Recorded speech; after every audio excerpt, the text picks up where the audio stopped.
Abran sus confesiones en el capítulo número 27. Entramos a este capítulo, el capítulo número 27, que se refiere a la comunión de los santos. La comunión de los santos, recuerden que la palabra santos significa llamados fuera. Los santos no son imágenes, los santos no son personas entregadas al silencio, a castigarse. Los santos somos todos aquellos que hemos sido redimidos por la sangre de nuestro Señor Jesucristo. Así es de que cuando hablen de la comunión de los santos, está hablando de la comunión entre todos nosotros, entre todos los de las iglesias, los de las verdaderas iglesias y los verdaderos convertidos, por supuesto, esos son los santos. Este punto, este capítulo tiene únicamente 2 puntos, está cortito, lo vamos a ver en esta mañana todo, y vamos a tocar temas específicos únicamente de cada uno de ellos. Primeramente vamos a ver el punto número 1, lo trataremos y enseguida leeremos el 2 y trataremos también acerca de él. Dice el punto 1: todos los santos que están unidos a Jesucristo, su cabeza, por medio de su espíritu y por la fe, aunque no por ello vengan a ser una persona con él, participan en sus virtudes, padecimientos, muerte, resurrección y gloria, y estando unidos unos a otros en amor, participan mutuamente de sus dones y virtudes, y están obligados al cumplimiento de tales deberes públicos y privados de manera ordenada que conduzcan a su mutuo bien, tanto en el hombre interior como el exterior. De este primer punto, hermanos, podemos resaltar 3 cosas. Primeramente, que nos dice que la característica del pueblo de Dios, o la característica de la iglesia, de los santos, es el amor, es la convivencia en amor. Vayan a Juan capítulo 13, versículos 34 y 35. Juan 13, 34 y 35.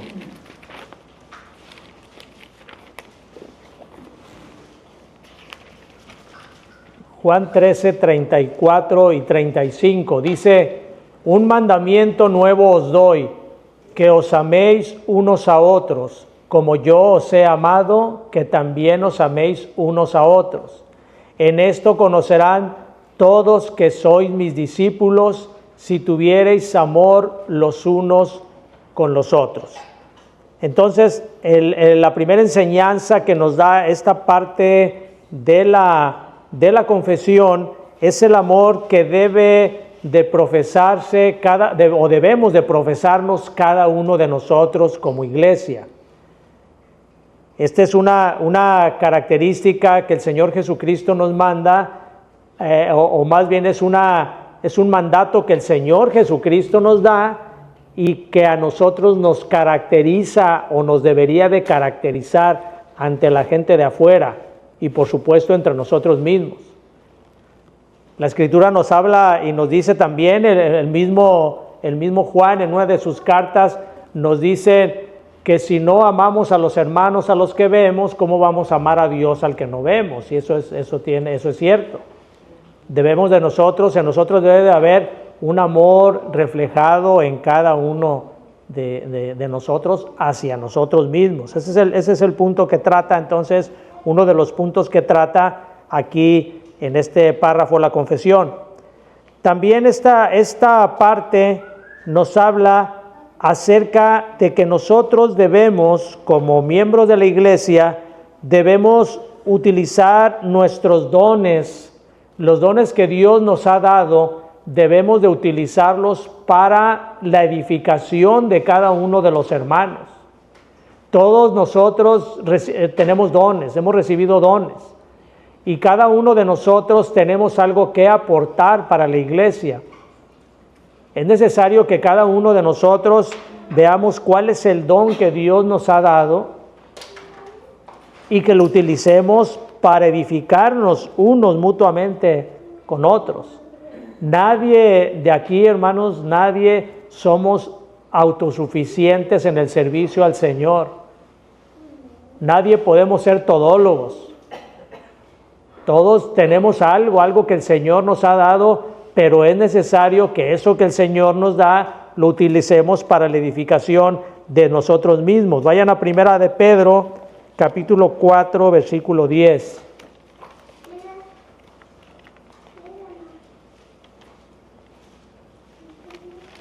Primera de Pedro, capítulo 4 y versículo 10. Dice, cada uno según el don que ha recibido, ministrelo a los otros como buenos administradores de la multiforme gracia de Dios. De la multiforme gracia de Dios. Dios tiene muchas maneras de dar dones a los hombres, a las mujeres, para que esos dones sean utilizados para el beneficio de su pueblo, de nosotros mismos como iglesia. El otro punto que nos trata la confesión es de que nosotros debemos de estar siempre preocupándonos unos por otros, al pendiente unos por otros. Vayan al libro de Romanos, capítulo 1, versículo 12. Romanos 1, 12.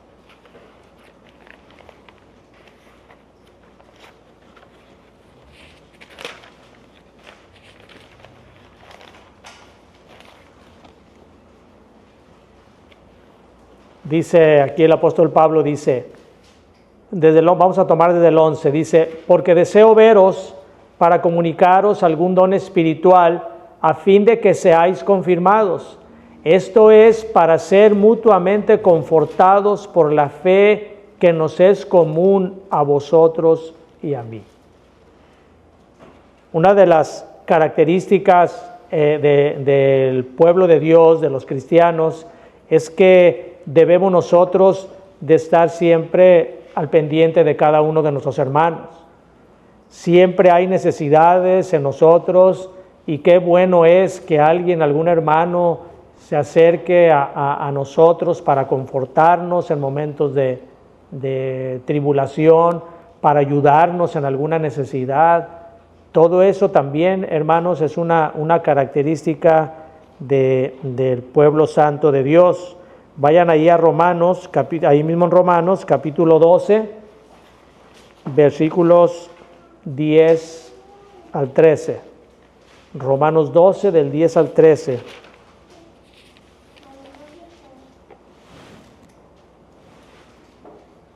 Dice, gozosos en la esperanza, sufridos en la tribulación, constantes en la oración, compartiendo para las necesidades de los santos, practicando la hospitalidad. Debemos entonces, como dice aquí, versículo, compartiendo para las necesidades de los santos, practicando la hospitalidad. Ahí mismo en ese capítulo, en el versículo 10, dice, amaos los unos a los otros con amor fraternal, en cuanto a honra, prefiriéndose los unos a los otros. Es por tanto, hermanos, estos 3 puntos que nos toca aquí, esta parte de la confesión. Primeramente, que una de las características o la característica principal del pueblo de Dios es que nos amemos los unos a los otros.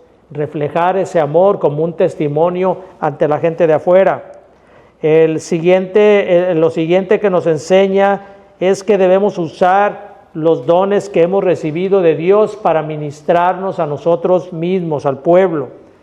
Y la tercera enseñanza es que debemos de preocuparnos siempre, estar al pendiente unos por otros.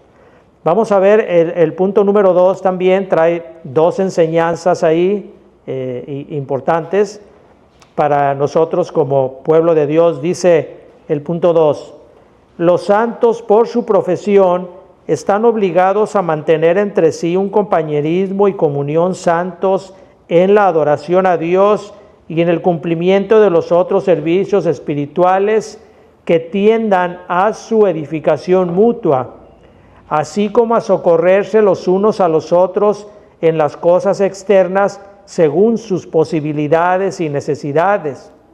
Según la norma del Evangelio, aunque esta comunión debe ejercerse especialmente en las relaciones en que se encuentren, ya sea en las familias o en la iglesia, no obstante debe extenderse según Dios dé la oportunidad a toda la familia de la fe, es decir, a todos los que en todas partes invocan el nombre del Señor Jesús. Sin embargo, su comunión mutua como santos no quita ni infringe el derecho o la propiedad que cada hombre tiene sobre sus bienes y posesiones. Este párrafo de la confesión nos trae algunas enseñanzas. Primeramente, nos dice que debemos de ayudarnos unos a otros para nuestra edificación. Tenemos que estar prestando mucha atención cómo nosotros podemos ayudarnos unos a otros para nuestra mutua edificación. Vayan a Hebreos capítulo 10, versículos 24 y 25. Hebreos 10, 24 y 25.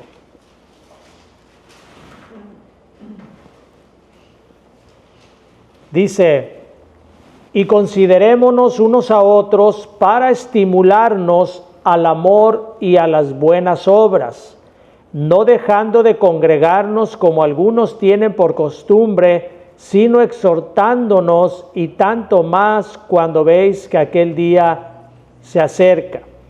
Aquí la ayuda a la cual se refiere esta parte o este versículo nos habla acerca de la ayuda, de la ayuda que nos debemos de dar unos a otros para estimularnos a seguir en la iglesia, estimularnos a seguir en los caminos del Señor.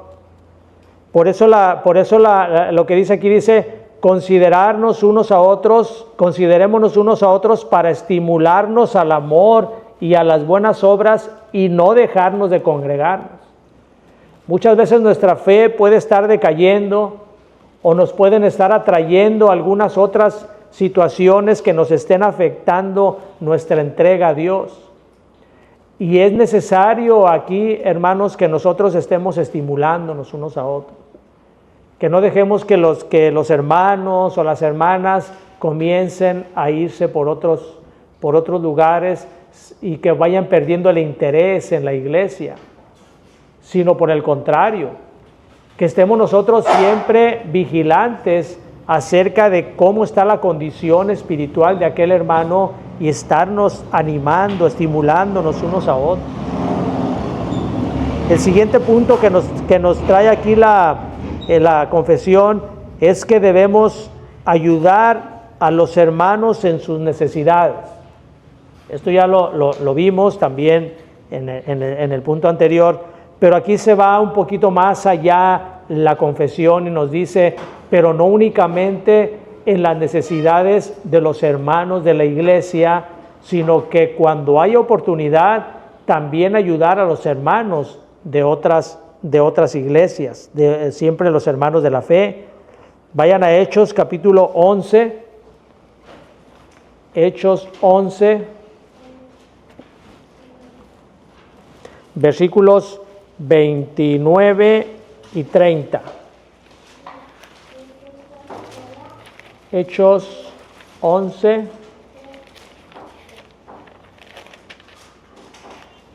29 y 30. Dice: entonces los discípulos, cada uno conforme a lo que tenía, determinaron enviar socorro a los hermanos que habitaban en Judea, lo cual en efecto hicieron, enviando a los ancianos por mano de Bernabé y de Saulo. Hermanos, nuestra iglesia es una iglesia a la cual Dios ha bendecido mucho. Dios ha tocado los corazones de los hermanos y de esa manera nuestra iglesia ha seguido adelante. De verdad es una Es una gran bendición que nosotros, siendo tan poquitos, tengamos ya tiempo sosteniendo la iglesia que no es barata. Hay muchos gastos. Sin embargo, siempre va a haber iglesias más necesitadas. Y es cuando nos manda la Escritura que cuando nosotros veamos algunos hermanos de una iglesia que están pasando necesidades, nosotros también debamos de participar en la ayuda a esa iglesia. Gracias a Dios, hermanos, que nosotros no hemos cerrado nuestra mano a la ayuda que nos han pedido. Hace poco, como ustedes saben, tuvimos una situación donde se nos pidió ayuda. No únicamente lo hicimos de manera personal algunos de nosotros, pero también la iglesia ayudó en esa situación. Entonces, esto debe de ser una característica también, lo cual a mí también me da mucho gusto que toda la iglesia responda a esa situación, porque es un mandato también, es un mandato de Dios. Entonces, ese es el siguiente punto que trata esta parte de la confesión. Y por último dice aquí, que dice la confesión: sin embargo, su comunión mutua como santos no quita ni infringe el derecho o la propiedad que cada uno tiene sobre sus bienes y posesiones. Nosotros somos una iglesia, nosotros no somos una comunidad política, no somos comunistas, no somos socialistas. Nosotros, como dice la Escritura, como vamos a ver más adelante, Dios nos da a nosotros, nos bendice con propiedades, nos bendice con trabajo, nos da para nuestras necesidades, y aquí no estamos nosotros ni promoviendo, ni obligando, mucho menos a que la gente dé sus posesiones para algo que no es bíblico. Como ya seguramente ustedes han de haber visto algunos videos donde hay iglesias que les exigen que les entreguen escrituras, documentos de carros, de joyas y todo eso, pero sabemos que eso es únicamente con fines malos, perversos. Así que la Escritura nos dice, hermanos, que cuando nosotros demos, lo demos con gozo y sabiendo sobre todo que es para la obra del Señor. Vamos al libro de Hechos, capítulo 5, versículo 4. Hechos, capítulo 5, versículo 4, es un pasaje conocido respecto de una pareja, una esposo y esposa, llamados Ananía y Zafira. Dice la Escritura que estos hombres, en ese momento en la iglesia, Dios había tocado el corazón de los primeros cristianos para que todos fueran personas desprendidas, entregadas. Los que tenían posesiones iban y las vendían, las daban a la gente más pobre, más necesitada. Era algo que Dios había puesto en el corazón de ellos. Sin embargo, un hombre y una mujer, Ananías y Zafira, porque no tiene acento, Zafira, tratan de engañar a los apóstoles vendiendo una propiedad, pero la venden y ellos dicen que la habían vendido en un precio menor a lo que la habían vendido para no dar el dinero a la iglesia. En ningún momento la Escritura ha ordenado que se vendan las posesiones para entregarlas. Eso es de corazón de cada uno. Por eso el apóstol Pedro les reclama, y fíjense lo que dice en Hechos capítulo 5, versículo 4, dice, reteniéndola, ¿no se te quedaba a ti? O sea, va y le dice, vean desde el versículo 3, dice, y dijo Pedro: Ananías, ¿por qué llenó Satanás tu corazón para que mintieses al Espíritu Santo y sustrajeses del precio de la heredad? O sea, le dice, ¿por qué Satanás te engañó para que tú dijeras que le habías vendido en tal cantidad y no fue así, para quedarte con una parte del dinero? Y luego dice el versículo 4, reteniéndola, ¿no se te quedaba a ti? y vendida no estaba en tu poder? ¿Por qué pusiste esto en tu corazón? No has mentido a los hombres, sino a Dios. En ningún momento el apóstol Pedro les había dicho a ellos que tenían que vender sus propiedades. No hay tal cosa, hermanos. No hay tal cosa como que se obligue a las personas a vender sus propiedades. Todas las cosas que Dios demanda deben hacerse de corazón. Así es de que aquí este hombre, por haber engañado de esta manera, dice, no engañaste, no nos engañaste a nosotros, mentiste a Dios. Y eso siempre trae juicio. La mentira hacia Dios siempre trae un juicio. Así que, hermanos, estas enseñanzas que nos trae esta parte de la confesión, este capítulo 27 de la confesión, tenemos que ponerla en práctica como una iglesia de Dios. Debemos de amarnos siempre los unos a los otros, reflejar ese amor ante la gente de fuera. Debemos de participar siempre con nuestros dones, con nuestros talentos para la mutua edificación del pueblo de Dios. Debemos también nosotros estar preocupados unos por otros, viendo las necesidades de cada hermano, pero no únicamente, como les digo, como dice la Escritura, no únicamente las necesidades de los hermanos de la iglesia, sino de todos los hermanos de otras iglesias que practiquen la fe en Cristo. Y que todo ello, hermanos, siempre sea únicamente para glorificar el nombre de nuestro Señor, no por obligación, no por necesidad, sino con ese amor que Dios pone en nuestros corazones. Amarnos los unos a los otros es una característica que debe de tener todo cristiano.